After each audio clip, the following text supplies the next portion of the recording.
Halo para bocah wibu yang ada di planet ini. Gimana kabarnya boy? Balik lagi bersama gua Niki Chan. Oke, sesuai dengan rekomendasi sahabat channel kita ini, kali ini gue mau ngebahas anime-anime yang punya alur cerita yang mengandung bawang, penguras air mata buat kalian para kaum hati lemah. Yang gampang terkikis dan mudah kena luka gibah cibiran tetangga karena hidup yang no life, pengangguran, toksik, kerjaannya rebahan doang sambil ngeliatin foto loli-loli montok. Harap siapin tisu buat lap ingus setelah nonton anime yang gue bahas kali ini ya boy. Karena gue akan ngebahas 5 anime penguras air mata yang cukup bikin kalian yang berhati rapuh terhanyut-hanyut baper. Oke, sebelum gue lanjut, gue ingetin kalian yang belum subscribe channel ini, ayo kita subscribe channel ini biar gue makin semangat buat ngebahas anime lainnya. Perhatian, anime-anime ini mengandung unsur bawang.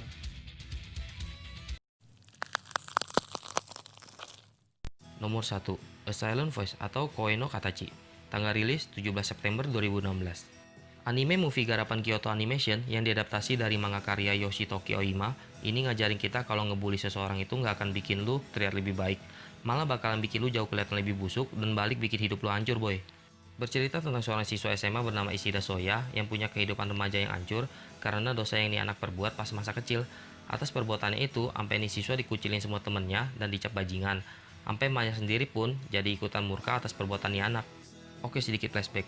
Pada suatu hari di sekolah dasar tiba-tiba kedatangan seorang anak perempuan pindahan baru yang bernama Soko.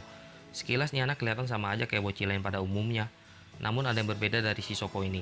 Dia tidak bisa berbicara dan mendengar. Untuk berkomunikasi dengan teman-temannya, Soko ini menggunakan tulisan di kertas atau bahasa isyarat. Awalnya semua baik-baik aja, dan gak ada masalah atas kehadiran si Soko ini. Namun beberapa waktu kemudian, Ishida yang adalah murid satu kelas dengan si Soko, mulai deh sama kawannya ngejahilin dan ngebully si Soko ini. Sampai titik dimana yang bikin gue pribadi ikutan emosi pas nonton nih anime adalah adegan nih para bocah jahanam yang sering ngebuang dan ngerusak alat bantu milik si Soko, sampai emaknya si Soko ini heran kenapa sering hilang atau rusak tuh alat bantu dan ngebuat emaknya si Soko ngelapori masalah ini ke yayasan sekolah. Sekolah pun ngerespon dan gak lama si Ishida dijadiin tersangka atas pembulian tersebut. Teman-teman yang awalnya berpihak ke dia malah balik nyerang dan nuduh si Ishida dalam semua pembulian itu, yang ngebuat nih anak dicap jelek seisi sekolah dan dikucilin semua teman-temannya sampai si Ishida beranjak remaja. Saking trauma dan depresinya, sampai ngebuat nih siswa ngerasa udah malas dan mau ngakhiri hidupnya. Tapi sebelum itu, dia janji sama dirinya sendiri sebelum dia mati dia harus nyari si Soko buat ngucapin permohonan maaf setulus-tulusnya. Di anime movie yang berdurasi 2 jam 10 menit ini, perasaan dan emosi kalian akan dibawa naik turun. Dari yang merasa kesal atas semua sikap teman-teman semasa kecil Ishida itu, emosi dengan pembulian yang dilakukan Ishida dan kawannya, hingga terharu dengan perjuangan ketika Ishida remaja untuk bisa dekat kembali dengan Soko agar bisa menyampaikan permohonan maaf atas perbuatannya di masa lalu. Nomor 2, Angel Beats, tayang perdana Spring 2010. Nyeritain tentang sebuah dunia anta beranta yang terdapat sekolah bernama Sekai Sensen atau Afterlife World, di mana tempat itu adalah tempat untuk orang-orang yang udah mati dalam umur yang sangat muda atau punya penyesalan yang belum tersampaikan di kehidupan sebelumnya.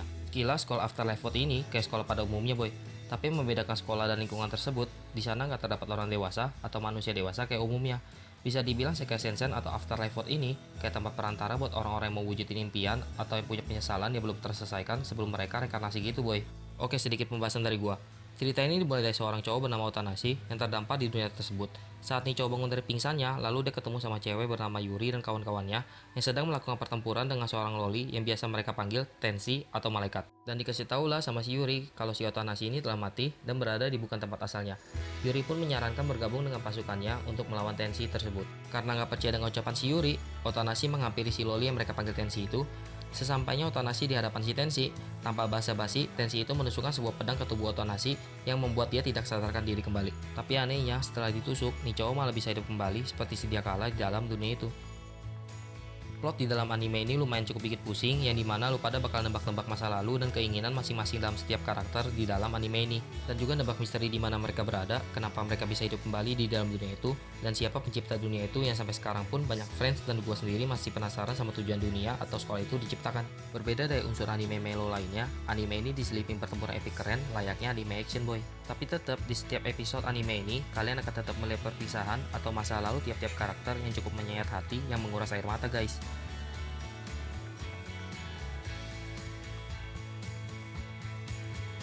Nomor 3, Plastic Memory, tayang perdana Spring 2015. Anime ini tentang android.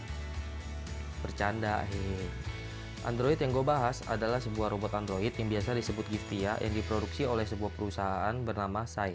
Berlatar tema di dunia masa depan, di mana terdapat banyak orang gabut dan kesepian yang hidup berdampingan dengan Giftia sebagai teman hidup. Giftia adalah robot Android yang mempunyai kepribadian baik, penurut, dan emosional layaknya seperti manusia. Tapi di balik semua itu, robot Giftia memiliki kelemahan, di mana robot tersebut memiliki masa waktu cuma 81.920 jam, atau setara 9 tahun 4 bulan. Dan saat masa waktu itu habis, sistem dalam tubuh Giftia itu akan rusak dan mengacaukan memori dan juga sifat Giftia itu sendiri. Untuk mengatasi hal tersebut, ditugaskanlah para terminal service untuk menangani para Giftia yang masa waktunya telah habis. Dan pada suatu hari, seorang lelaki yang bernama Tsukasa datang ke perusahaan Sai untuk bekerja sebagai anggota terminal service. Masing-masing dalam tim terminal service terdiri dari satu manusia dan satu Giftia. Awalnya Tsukasa ini nggak memiliki pasangan Giftia, namun ada seorang Giftia perempuan bernama Aisla yang bersedia menjadi satu tim dengan Tsukasa ini. Lambat larut, hubungan Tsukasa dan Aisla semakin dekat dan membuat mereka saling jatuh cinta. Namun karena Aisla ada seorang Giftia dan masa waktu Aisla ini pun mulai mendekati habis, Tsukasa pun berusaha untuk tetap mempertahankan Aisla apapun yang terjadi. Di anime ini bukan cuma kisah percintaan Tsukasa dan Aisla saja yang membuat para kaum hati lemah tersayat-sayat hatinya. Namun di setiap episode dalam anime ini, kita akan dibuat emosional di setiap adegan penjemputan para Giftia yang sudah habis masa waktunya itu. Nomor 4, Hotarubi no Mori, tayang perdana Fall 2011. Nah, anime movie genre romance melo ini cocok buat kalian yang ngerasa kalau hubungan cinta kalian itu berat. Kalian wajib nonton di anime. Anime movie yang mempunyai ending yang pilu ini bisa buat kalian sadar setiap detik bersama orang yang kita cintai itu sangat berarti, boy. Oke, sedikit pembahasan dari gua. Pada suatu hari, ada seorang anak kecil yang bernama Takegawa Hotaru yang tersesat di sebuah hutan keramat. Saat si Hotaru ini sudah menyerah dan mulai menangis karena tidak dapat menemukan jalan pulang, dia tiba-tiba dihampiri oleh pria bertopeng misterius bernama Gin. Nah, awal mula cerita ini, si Gin lah yang menuntun si Hotaru ini untuk keluar dari hutan tersebut. Namun ada yang tidak umum dari pria bertopeng bernama Gin ini. Dia mengaku dia adalah sebuah roh penunggu di hutan tersebut yang mempunyai larangan tidak boleh bersentuhan dengan kulit atau tubuh manusia. Dan singkat cerita, pertemuan pertama itulah yang membuat Hotaru ini menjadi akrab dan sering mengunjungi Gin setiap liburan musim panas datang. Hingga Hotaru pun tumbuh dewasa dan menjadi gadis cantik dan menaruh perasaan kepada roh yang bernama Gin itu, boy.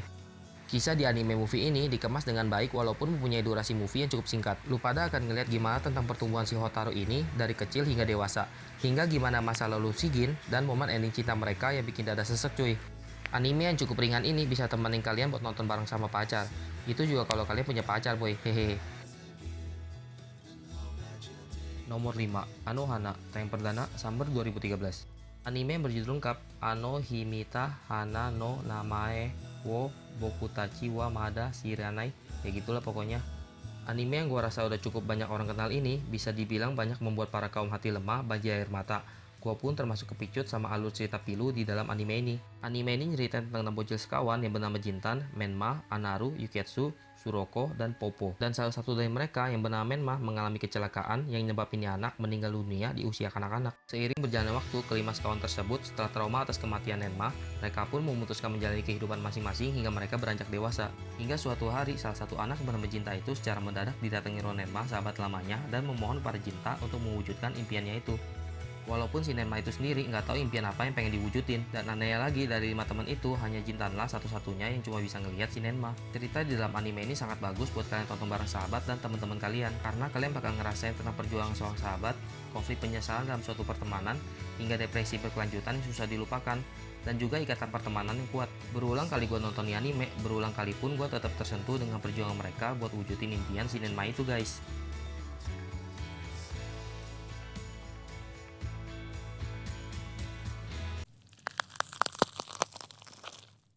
Oke boy, sekian untuk pembahasan video kali ini. Mohon maaf jika ada kesalahan dalam pembahasan dan cerita kali ini. Gue ingetin sekali lagi, buat kalian yang belum subscribe channel ini, ayo kita subscribe dan dukung channel ini biar gue makin semangat buat ngebahas anime lainnya. Kalau kalian suka dengan video kali ini, ayo tekan like lalu bagikan video ini sebanyak-banyaknya. Dan jika kalian mempunyai anime yang mau kita bahas atau merekomendasikan anime favorit kalian, silahkan tinggalkan pesan di kolom komentar, oke?